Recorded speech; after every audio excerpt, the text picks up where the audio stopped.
You've probably heard the name Richard Feynman, right? Nobel Prize winning physicist, absolute legend. But what if I told you his greatest discovery wasn't in quantum mechanics at all, but in how to learn, well, pretty much anything? Today, we're going to deconstruct the powerful method he used to master complexity. Yeah, I know. It flies in the face of everything we hear about productivity and learning hacks. But we're about to see how slowing down, going way deeper, and being ruthlessly honest with yourself is actually the fastest path to genuine mastery. Look, the guy was famous for his work on the atomic bomb and for totally revolutionizing physics. But for his colleagues, the people who saw him every day, they were just as floored by his almost magical ability to grasp and simplify any subject. He wasn't just a brilliant scientist, he was the ultimate learner. So what was the secret to his speed? Well, it's pretty simple. He refused to take shortcuts. His entire system, which is detailed beautifully in James Gleick's biography Genius, was built on this foundation of profound intellectual honesty and a relentless drive to simplify, not just memorize. You see, Feynman's approach was a whole mindset. It all started from a place of admitting what you don't know. That's the ignorance framework. Then, using visual intuition to really feel the concepts, building everything up from first principles, and finally, the ultimate acid test. Can you teach it to someone else? So, let's dig into two of his most powerful pillars. First up is this idea he called active reconstruction. Sounds kind of fancy, I know, but the principle behind it is incredibly straightforward. Okay, so forget highlighting your textbook or rereading your notes. Active reconstruction treats knowledge like it's a car engine. You don't just look at it, you get your hands dirty. You take it apart, piece by piece. You figure out how every single gear and piston connects, and then you prove you get it by building the whole thing back up again without the manual. And this is exactly how he approached new stuff. Instead of just passively reading a scientific paper from start to finish, he'd read just enough to understand the problem, and then he'd put the paper aside and try to solve it himself. He was literally forcing his own brain to forge the neural pathways instead of just walking down a road someone else already paved. And this process had huge payoffs.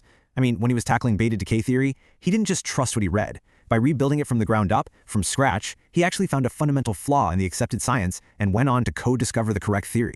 That's the difference between borrowing knowledge and truly owning it. This whole principle of owning your knowledge, not just renting it, leads us right into his second pillar, a deep, deep suspicion of labels and jargon. Feynman really believed that knowing the fancy technical term for something was often the biggest obstacle to understanding it. Why? Because the label feels like an answer. It feels like you know something, but really, it's just a placeholder that stops us from asking the harder, more important questions. He famously used this example of a bird. You could know the name of that bird in every single language on the planet, but when you're all done, you still know absolutely nothing about the bird itself. Not how it flies, what it eats, or where it migrates. The real understanding is in the function, not the name. So for him, the ultimate test was simple. Can you explain this concept using plain, simple language without falling back on all the jargon? If you can't, it means you haven't really seen the machinery working behind that fancy facade. So how does this intense first principles approach stack up against how most of us actually learn things? Well, when you put them side by side, the contrast is pretty stark. Just think about a typical math class. Most of us are taught to just memorize a formula, plug in the numbers, and get the answer. The Feynman method demands that you understand the formula so deeply that you could rederive it yourself if you forgot it. One approach gives you a temporary crutch, the other gives you a permanent tool. This chart really lays it all out, doesn't it? Let's just look at the foundation row. We're taught to trust authority, while Feynman practiced radical skepticism. Now look at failure. Our instinct is to hide our gaps in knowledge, to pretend we get it. Feynman's method was to actively hunt for those gaps. And finally, the process. We are masters of passive consumption, reading, listening, watching. He was all about active derivation, working it out for himself on a blank sheet of paper. And that brings us to one of his most powerful and, honestly, simplest habits.